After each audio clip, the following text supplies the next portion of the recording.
I earned my degree online at Arizona State University.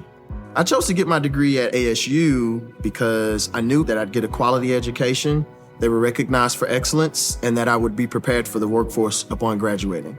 To be associated with ASU, both as a student and alum, it makes me extremely proud, and having experienced the program, I know now that I'm set up for success.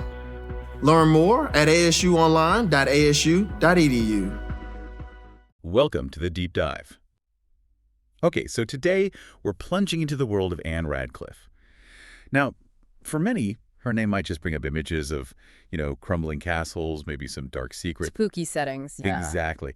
But as we're going to discover, there's actually so much more to her legacy than that. Indeed. Anne Radcliffe was, well, a true pioneer of Gothic fiction. She earned these incredible titles back in the day, like the Mighty Enchantress and even the Shakespeare of romance writers. Wow. And our deep dive today is really going to explore how she used landscape in this really innovative way. It went far beyond just creating atmosphere, it actually shaped these profound philosophical, social discussions about things like gender, power, and humanity's place in nature. Right. So our mission today is to unpack how her very distinct approach to storytelling, especially this famous explained supernatural, which sounds like a contradiction in terms almost, Yeah. how that set her apart and ended up influencing just countless writers. I mean, from Jane Austen all the way to Fyodor Dostoevsky. And we'll also uncover this surprising international thing linked to her name that actually reveals a lot about the publishing world centuries ago. So get ready, you're going to gain some fresh insights into one of literature's really influential, but maybe often misunderstood figures. Okay, so let's unpack this. For those maybe only vaguely familiar, who was Anne Radcliffe? And why was she just so incredibly popular back then, late 18th, early 19th century? Well, Anne Radcliffe, born Anne Ward, lived from 1764 to 1823. And she really did define the early Gothic novel. She wrote 6 novels, a travelogue, lots of poems, too. And her contemporaries, they weren't just fans, they were, captivated. They often called her a mighty enchantress. Her work was so foundational, in fact, that the whole genre of Gothic novels was often just called the Radcliffe School of Fiction. That's amazing. But what's striking is how little we actually know about her personal life, despite this huge fame. Her journals are gone. Gone, yeah. And there were only a handful of direct documents, like her contract for Udolpho. Yeah. It almost adds to the whole mystique, doesn't it? It absolutely does. This lack of personal records has kind of paradoxically made her work even more open to interpretation. We're left piecing together her genius mostly through the novels themselves. Right. And a key part of that genius was her explained supernatural. It's this narrative trick where she builds up intense suspense, real terror, through things that seem ghostly or totally inexplicable, only for them to get perfectly rational explanations by the end of the story. This was a really crucial distinction. It set her apart from contemporaries like, say, Matthew Lewis, whose book The Monk was just aiming for pure, unadulterated shock value. Okay, so if her explained supernatural was redefining suspense, how did she use landscape then? How did she make it more than just, a spooky backdrop? Well, Radcliffe wasn't just painting one kind of picture of nature. She used landscape aesthetics as the basis for these competing worldviews, really rooted in the philosophical debates of her time. She made this masterful distinction between 2 major concepts, the Gothic sublime and the picturesque. Okay, the Gothic sublime and the picturesque. That sounds like a really key distinction. Let's start with the sublime.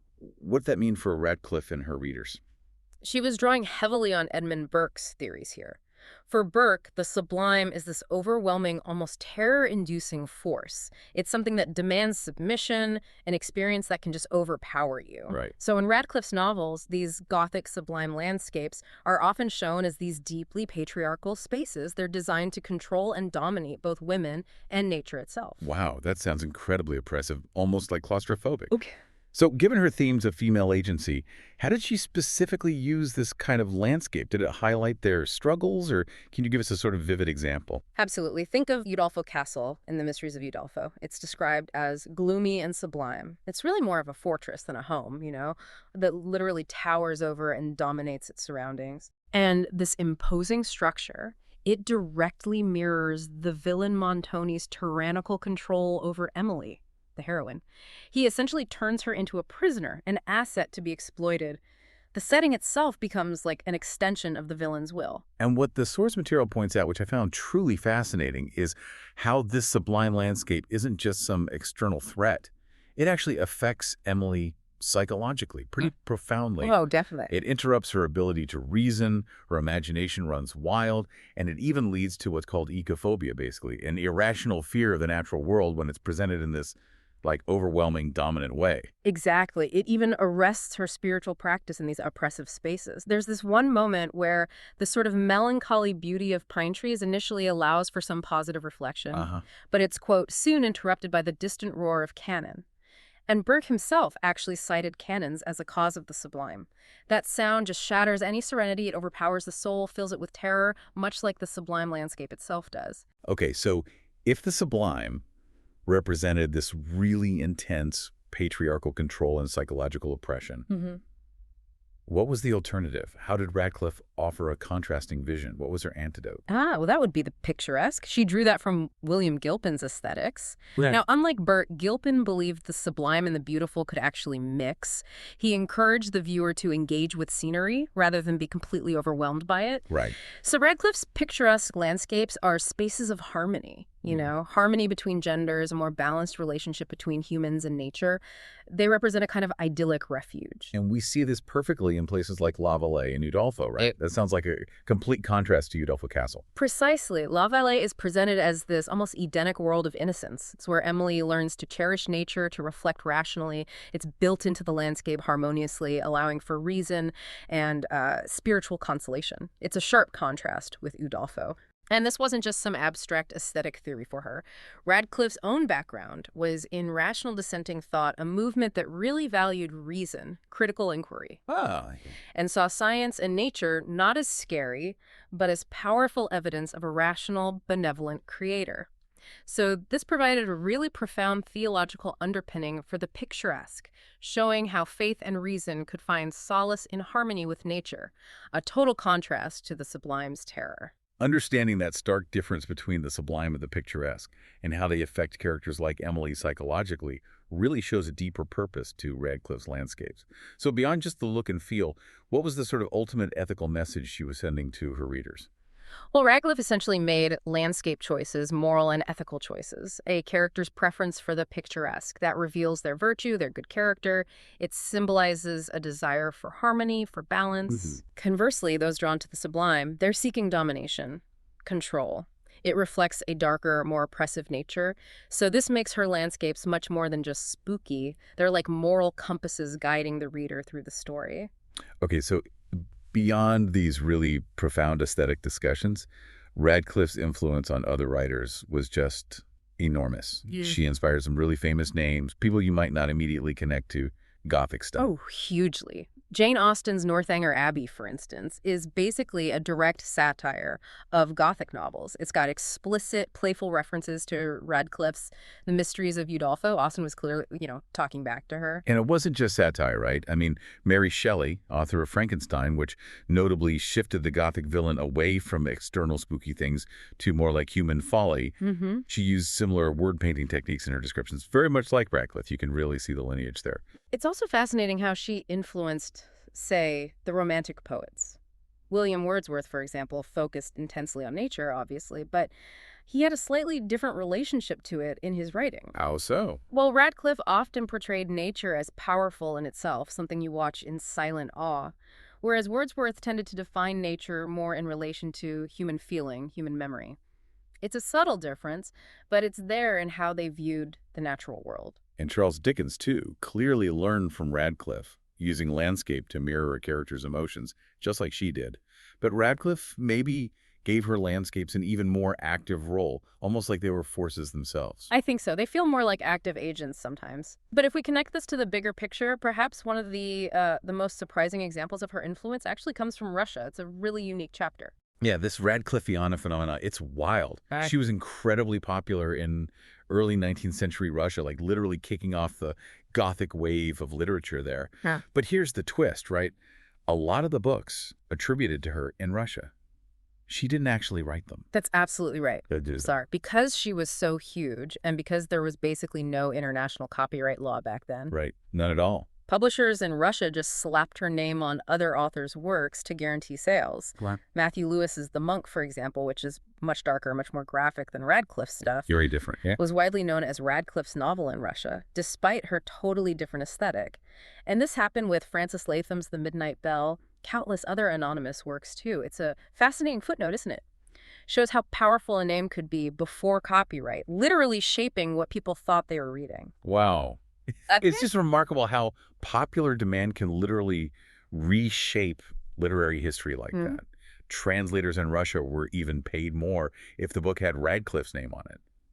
Talk about brand power. And the impact was real. You read these accounts from the time of readers experiencing, quote, pleasant fear and trembling while reading her work. They were truly drawn in. However, you also had some critics, especially the more conservative ones, worrying about her unwomanly imagination. Some even suggested mothers should forbid their daughters from reading her novels, fearing they'd be corrupted. But the influence was just undeniable. I mean, Fyodor Dostoevsky himself famously recalled dying from delight and horror as her novels were read to him when he was a child. He said he raved deliriously in his sleep. Incredible, isn't it? Yeah. This whole corporate Radcliffe narrative, as the sources call it, it really challenges how we view literary history. It highlights the sheer power of popular fiction and the author becoming a kind of brand. Let's maybe zoom in on one of her most acclaimed works, The Italian, from 1797. It feels like a perfect example of her style. You've got the kidnapped heroine, family secrets, the really ominous presence of the Inquisition, and the villain, Father Schedoni. He's often called her most successful character. He is, and this brings up an interesting layer because the novel definitely delves into anti-Catholicism. It portrays the church, or at least parts of it, as cruel and corrupt through figures like Schedoni, who kind of embodies this dark, un-English fanaticism. It was tapping into real anxieties of the time. Yet the source material points out a really fascinating nuance here. The convents, like Santa Maria del Canto in the novel, are surprisingly shown as places of refuge. They actually offer intellectual and spiritual freedom for women. Elena, the heroine, she establishes her independence there, so it's not a blanket condemnation at all. That's a crucial distinction, yeah. And a really striking symbol in the novel is the veil. It represents modesty, protection, concealment, all those things. But it's particularly significant that Elena's veil is ultimately unveiled by nature, not by masculine desire or force. It really signifies her own agency, her self-discovery burgeoning. And perhaps most surprisingly, for some people anyway, the Italian is deeply, deeply influenced by none other than Shakespeare. Oh, absolutely. Radcliffe, quote, leaned heavily on the plots of Shakespeare. She wove in all these parallels. You can see echoes of Romeo and Juliet in the thwarted love story between Elena and Vivaldi. Right. You see bits of Hamlet in Schedoni's complex villainy, and there's even a clever play-within-a-play scenario. There are echoes of Macbeth in scenes full of superstition and paranoia, and Othello in Schedoni's incredibly manipulative nature, very much like Iago. Wow.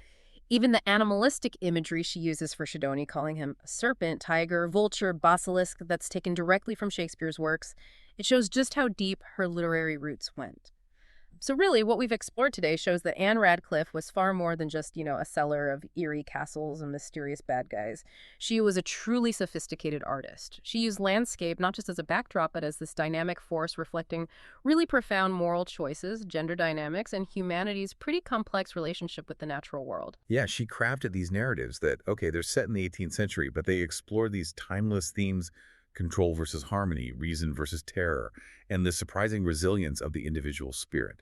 It kind of makes you wonder how modern horror writers could maybe learn from her restraint sometimes, creating suspense without necessarily needing actual ghosts. Absolutely. And her unique blend of suspense and that eventual rational explanation, along with her really deep engagement with aesthetic theories, it resonated so deeply that her work still invites critical thinking, new interpretations. It even challenges our historical understanding of literary movements and, as we saw with Russia, the very nature of authorship itself. So here's something to think about. How much of the mystery, the psychological horror, or even the romantic suspense that you enjoy today can actually trace its roots back to the specific aesthetic and, importantly, moral blueprint that Anne Radcliffe laid down? Her work reminds us that the Gothic is incredibly flexible. It's a lens that just continues to adapt and reflect our deepest anxieties, our aspirations too, offering surprising insights with every new deep dive.